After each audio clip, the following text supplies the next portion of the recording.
Bismillaahi Raxmaani Raxiim. Waxaa marar badan la weydiiyaa maxaa keenay in bulshadeena ku soo bataan cudurrada qaar oo aan horey loo arki jirin sida kansarka, macaanka, dhiig-karka, kolestaroolka, dhanqalalka iyo kuwo la mid ah oo weliba sanadahan dambe lagu arkayo dhalinyarada. Cudurradan waxaa loo yaqaanaa diseases of civilization oo ah macnaheeda cudurrada ilbaxnimada, kuwaasoo lala xiriiriyo qaab nololeedka bulshada.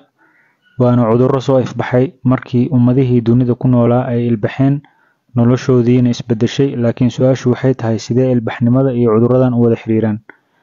Markii la qeexayo cudurradan waxaa keenay, waxaa la sheegaa inay ka dhasheen isla jaanqaad la'aan ka timid qaab dhismeedka jirka iyo maskaxda bini'aadamka, cunnada reer galbeedka, iyo hab noolaanshaha cusub.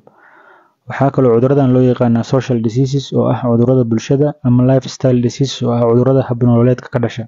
Marka waxaa la isku waafaqsan yahay haddii hab noolaanshahaagu isbedelo ama aad bilowdid cunista cunnooyin aadan dhaqan u lahayn sida cunnada reer galbeedka,